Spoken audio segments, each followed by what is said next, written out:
जय संविधान, जय भीम, महात्मा गांधी की जय, गोडसे मुर्दाबाद। 4 PM न्यूज नेटवर्क में आज मैं बात करना चाहता हूं हमारे देश की, भारतवर्ष की जो सबसे बड़ी समस्या है, जो मैं समझता हूं एक शिक्षक के रूप में, वो है पढ़े लिखे बच्चों को रोजगार न मिलना, नौकरी न मिलना। और ये समस्या देश के लिए इतनी विकराल रूप धारण कर रही है कि जो भारतवर्ष की सबसे बड़ी शक्ति है वो सबसे बड़ी कमजोरी बनती दिख रही है। विश्व में भारतवर्ष को छोड़कर कोई ऐसा देश नहीं है जहां जनसंख्या बढ़ रही हो। चीन की जनसंख्या हमसे बहुत ज्यादा थी, लेकिन चीन ने जो एक 2 चाइल्ड पॉलिसी अपनाई, उसकी वजह से आज भी वो दुर्दशा की स्थिति में है। तो ये भी कोई एक सॉल्यूशन नहीं है कि पॉपुलेशन को अचानक रोक दिया जाए, उनकी बढ़ोतरी को रोक दिया जाए। उसके अलग दुष्परिणाम दिखाई पड़ते हैं जो आज के तारीख में आप यूरोप जाएं आपको दिखाई पड़ेंगे, जापान जाएं आपको दिखाई पड़ेंगे, चीन जाएं आपको दिखाई पड़ेंगे। आप दिखाई पड़ेंगे कि सड़कों पर 80 साल से ऊपर के लोग ज्यादा टहलते हुए दिखाई पड़ेंगे, वॉकिंग स्टिक्स लेकर। और वहां पे छोटे बच्चे आपको प्राम में चलते हुए दिखाई नहीं पड़ेंगे। ऐसा नहीं दिखाई पड़ेगा कि कोई कपल ऐसा जा रहा हो जिसके 2-3 छोटे बच्चे हों और प्राम में एक बच्चा हो। आप बच्चों को देखने के लिए आपकी आंखें तरस जाएंगी, ऐसी स्थिति है।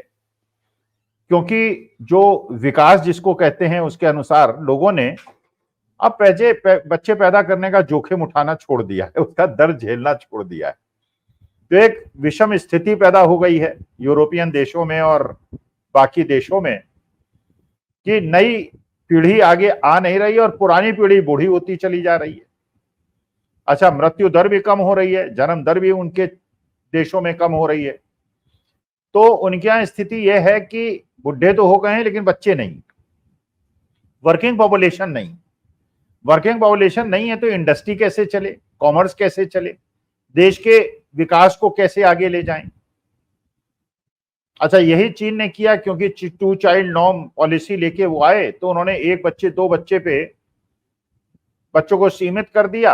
अब पुरानी पीढ़ी तो अभी जीवित है लेकिन नए बच्चे नहीं हैं, तो एक डिसबैलेंस क्रिएट हो गया है ओल्डर जनरेशन और यंगर जनरेशन के बीच में। लेकिन भारतवर्ष में बाकी जीडीपी कितनी बढ़ी कि नहीं बढ़ी, बाकी चीजें कितनी उन्नति हुई कि नहीं हुई, लेकिन पॉपुलेशन के मामले में हमारा देश किसी से पीछे नहीं रहा और पॉपुलेशन हमारे देश के अंदर निर्बाध गति से बढ़ती रही।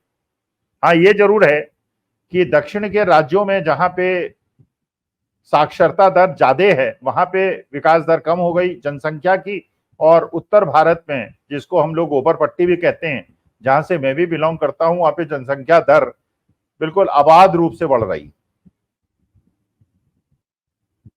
अब जब जनसंख्या बढ़ी और जब लोगों ने महसूस किया कि बिना शिक्षा के आप जीवन में उन्नति नहीं कर सकते, और ये बाबा साहब भीमराव अंबेडकर ने भी कहा था कि शिक्षा जो है शेरनी का दूध है, जो पिएगा वो शेर बनेगा। तो हर समाज के लोगों ने अपने बच्चों को पढ़ाने के लिए अपनी सीमाओं से आगे बढ़ के बच्चों को पढ़ाया।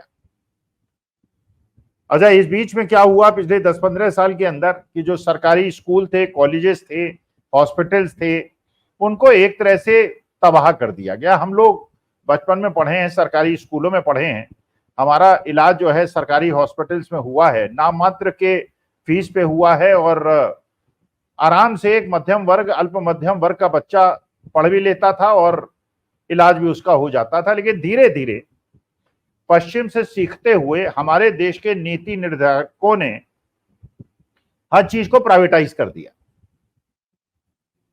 शिक्षा भी बहुत ज्यादा महंगी हो गई। प्राइवेट स्कूल में आप पढ़ेंगे तो बहुत अच्छे प्राइवेट स्कूल में पढ़ेंगे तो 10-15 हजार रुपए महीना एक बच्चे का देंगे, 2 बच्चे होंगे तो 30-35 हजार रुपए, और जिसकी तनख्वाह 70-80 हजार रुपए हो अपने बच्चों पे ऐसे कितना खर्च कर पाएगा। फिर अगर खुदा ना खास्ता आप हॉस्पिटल में चले गए तो आपकी जीवन की संपत्ति सारी की सारी लूट जाएगी। जिस चीज की देश को आवश्यकता थी वो देश के आवश्यकता थी शिक्षा के स्तर को सुधारना, प्राइवेटाइजेशन को रोकना और सरकारी स्कूल को अच्छी तरह से चलाना, जिससे कि लोगों को शिक्षा भी मिले और रोजगार भी मिले। अच्छा, रोजगार मिलेगा जब इंडस्ट्रियलाइजेशन होगा। इंडस्ट्रियलाइजेशन तो नहीं हुआ, स्टेच्यूज बने, मंदिर बने, मस्जिद बने, गुरुद्वारा बने, गिरजाघर बने, लेकिन जहां पे प्रोडक्शन होता और जहां बच्चों को नौकरी मिलती और जहां उनकी आकांक्षाओं और सपनों को पूर्ति मिलती, उस इंडस्ट्रियलाइजेशन की तरफ काम ही नहीं हुआ। तो माननीय मोदी जी ने 2013 में जो नारे दिए थे 2 करोड़ रोजगार देंगे, तो देश की जनता को लगा कि मोदी जी शायद वो व्यक्ति हैं जो देश के सपनों को एक उड़ान दे सकते हैं। गुजरात मॉडल के बारे में बताया गया, गुजरात में इंडस्ट्रियलाइजेशन है और नौकरियां हैं। हाँ, बात ठीक है, आज भी हैं, गुजरात में नौकरियां हैं, लेकिन बाकी प्रदेशों में नौकरियां नहीं है, क्योंकि हर प्रदेश के इंडस्ट्री को गुजरात ले जाने का प्रयास हुआ। तो गुजरात में तो एक डिमांड सप्लाई गैप क्रिएट हो गया, डिमांड ज्यादा है, सप्लाई नहीं है, और बाकी स्टेट में केवल सप्लाई है और डिमांड नहीं है, क्योंकि इंडस्ट्रियलाइजेशन हुआ ही नहीं। अब इसका जो विभत्स रूप आपको दिखाई पड़ा वो हरियाणा में दिखाई पड़ा। क्लास 4 एम्प्लॉइज के लिए एक एडवर्टीजमेंट हुआ, लाखों बच्चों ने उसमें अप्लाई किया, और क्लास 4 सफाई कर्मचारी के पद के लिए करीब 40-50 हजार ऐसे लोगों ने अप्लाई किया जो ग्रेजुएट हैं, पोस्ट ग्रेजुएट हैं, बीटेक हैं, एमबीए हैं, पीएचडी हैं। इसका मतलब यह है कि जो बात कही, जब कहा जाता था कि साहब 2 करोड़ रोजगार की आपने बात की, 2 करोड़ रोजगार तो आपने दिलाए नहीं, तो कोई भी भारतीय जनता पार्टी का समर्थक कहता था कि हमने रोजगार दिलाने की बात की थी, हमने नौकरी दिलाने की बात नहीं की थी, और हमने रोजगार दिला दिया, हमने लोन दिए, हमने छोटे छोटे लोगों को लोन दिए, लोग रोजगार में व्यस्त हो गए। अब रोजगार की स्थिति आप जानते हैं अनऑर्गेनाइज सेक्टर में क्या है।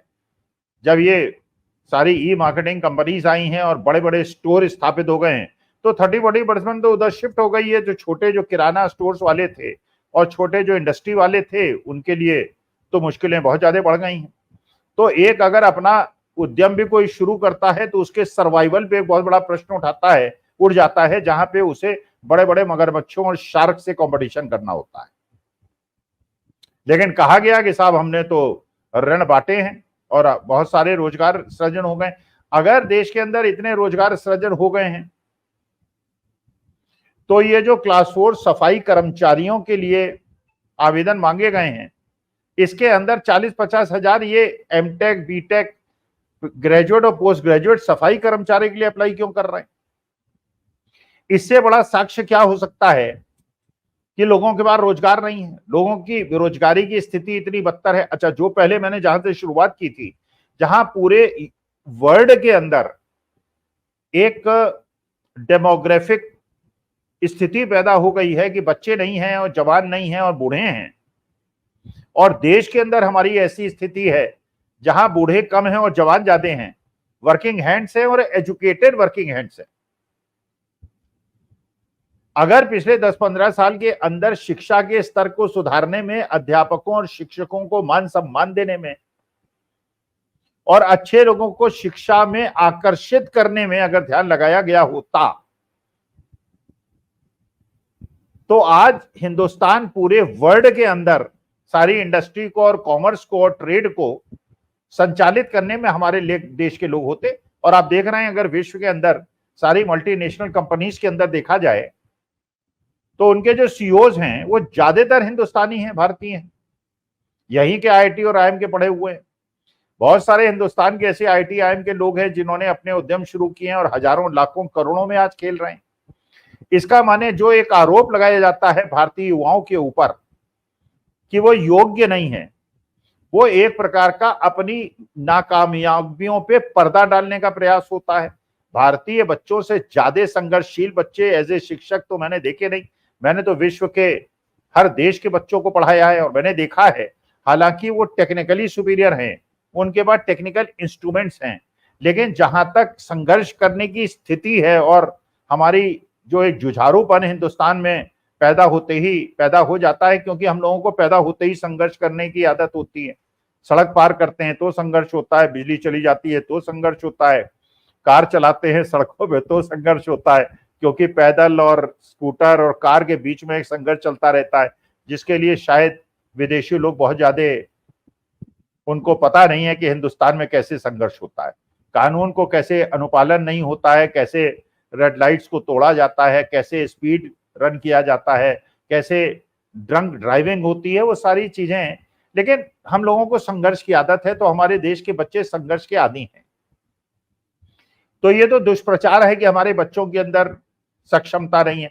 लेकिन जब स्कूल ही नहीं होंगे, जब उसमें बैठने की जगह ही नहीं होगी, जब उसमें टॉयलेट्स ही नहीं होंगे, जब उसमें टीचर्स ही नहीं होंगे, तो हमारे जो देश की शिक्षा पद्धति की बेसिक लेवल की एंट्री लेवल है, अगर वहीं पे सुधार नहीं होगा, तो गरीब घर के बच्चे, मध्यम वर्ग के बच्चे जो प्राइवेट स्कूल अफोर्ड नहीं कर सकते हैं, अगर वो नहीं पढ़े लिखेंगे तो आगे कैसे पढ़ेंगे? अच्छा, अगर वो पढ़ लिख गए और पढ़ने लिखने के बाद अगर उनको नौकरी नहीं मिलेगी तो उनकी स्थिति क्या होगी?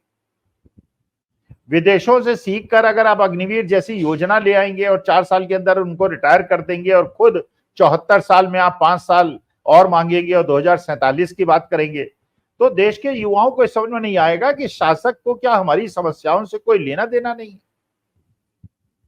तो जो ये दुष्प्रचार किया गया कि हमने रोजगार दिए, हमने ऋण दिए, हमने लोन दिए, हमने फलाना लोन दिया, ढिकाना लोन दिया, लेकिन ये जो हरियाणा की स्थिति दिखाई पड़ रही है, जिसमें इस प्रकार से बेरोजगारी का आलम का खुद एक प्रमाण पत्र मिल रहा है, और ये बड़ी एक खराब स्थिति पैदा हो गई है कि अगर ये बच्चे जिनके सपने जाग गए हैं, जिनके एस्पिरेशन जाग गए हैं, जो नौकरी के सपने देखते हैं, जिनके माँ बाप ने अपने बच्चों को पढ़ाने के लिए लोन ले लिए हैं, अब पता चला कि जो एमबीए इंस्टीट्यूट है उसके अंदर एक एमबीए करने में, जब मैंने एमबीए किया था, खैर उस समय तो 50-100 रुपए में हमने एमबीए कर लिया था। मेरे बेटे ने 2004 में एमबीए किया है, तो उसका टोटल फीस 4 लाख रुपए थी, टोटल फीस, जो हमने एजुकेशनल लोन लिया बाद में रिपे कर दिया क्योंकि बढ़िया नौकरी मिल गई। हम लोगों को भी नौकरी की कभी परेशानी नहीं हुई। लेकिन आज की स्थिति में एमबीए करने में ही 20-25 लाख रुपए खर्च हो रहे हैं और 20-25 हजार की नौकरी नहीं मिल रही है। तो वो माँ बाप जो एजुकेशनल लोन ले रहे हैं 20-20, 25-25 लाख का अपने बच्चों को पढ़ाने के लिए, उनको अच्छी नौकरी का सपना देखने के लिए, जब उन्हें नौकरी नहीं मिल रही है तो लोन के रिपेमेंट्स नहीं हो रहे हैं। तो एजुकेशनल लोन्स पे जो बोझ पड़ रहा है, देश के बैंकिंग सिस्टम पे जो बोझ पड़ रहा है, वरना पहले हाउसिंग लोन और एजुकेशनल लोन में डिफॉल्ट हुआ नहीं करते थे क्योंकि लोगों को नौकरी मिल जाती थी। अब लोगों को नौकरी नहीं मिल रही तो वहां भी डिफॉल्ट की स्थिति पैदा हो गई है। तो जिस चीज पे देश का ध्यान होना चाहिए था, देश का ध्यान कहां ले गए? उसे एजुकेशन से, चिकित्सा व्यवस्था से हटाकर उसको धर्म के मुद्दों पर ले गए, और उस धर्म के मुद्दों पे ले जाने की वजह से जो आपने हरियाणा के अंदर होते हुए देखा कि एक 4-5 बच्चों ने ये महसूस किया कि कोई गौ हत्या जो है कार में जा रहा है, और एक हिंदू ब्राह्मण बालक को 25 किलोमीटर तक घेर के मार दिया। अच्छा, जिस बच्चे की हत्या हुई उसके पिता जेल में उस मारने वाले से मिले, उससे जाके कहा कि तुमने क्यों मारा? उसने कहा साहब गलतफहमी में मार दिया, हमने सोचा कोई मुसलमान है और इसने गौ हत्या की है इसलिए हमने मार दिया। तो उन्होंने कहा अरे, तो इसका माने मुसलमानों को तुम मार दोगे केवल इस शक पे कि वो गौ हत्या करते हैं? और उसने पैर छुए मृतक बच्चे के पिता से और माफी मांगी कि साहब गलती हो गई, ये मिस्टेकन आइडेंटिटी का प्रश्न था। तो प्रश्न ये है, जो हिंदुस्तान के अंदर ये जो जहर घोला गया है और एक दुष्प्रचार हुआ है, अरे हिंदुस्तान के अंदर से बीफ एक्सपोर्ट तो विश्व का नंबर 2 या नंबर 1 का कंट्री हमारे देश का है। तो ये बीफ एक्सपोर्ट कौन कर रहा है? ये बीफ को काट कौन रहा है? क्या देश की अर्थव्यवस्था को ये नहीं पता है? ये जो पिंक इकोनॉमी को बंद करने की एक बात की थी भारतीय जनता पार्टी ने, क्या उस तरफ कदम अगर बढ़ाया होता तो नंबर 1 नंबर 2 का एक्सपोर्टर बीफ का हमारा देश कैसे हो जाता? तो प्रश्न ये उठता है, जब तक देश के अंदर इंडस्ट्रीज नहीं लगेगी, जब तक देश के अंदर इंडस्ट्री को लगाने पे ध्यान नहीं होगा, जब तक एजुकेशन सिस्टम को ठीक करने पे और उसको प्राइवेट सेक्टर से हटा के उसको फिर सरकारी सिस्टम को मजबूत करने पे नहीं होगा, जब तक मेडिकल सिस्टम को सरकारी सिस्टम जिसको बदल के प्राइवेटाइज कर दिया गया है उसको ठीक करने में नहीं होगा, तब तक देश की इसी प्रकार की स्थिति होगी जहां पे क्लास 4 सफाई कर्मचारी के लिए बीटेक और एमटेक और पीएचडी अप्लाई करेंगे, और ये देश की दुर्दशा को बहुत बुरी तरह ले जाएगा। एक शिक्षक के रूप में चेतावनी देता हूं, जो भी सरकार हो वो शिक्षा पे, चिकित्सा पे ध्यान दे, हमारे देश के बच्चों को नौकरी दिलाने पे ध्यान दे, वरना देश का जो डेमोग्राफिक डिविडेंड है ये डेमोग्राफिक डिजास्टर बन जाएगा, जिससे मैं चिंतित हूं। नमस्कार, धन्यवाद और प्रणाम।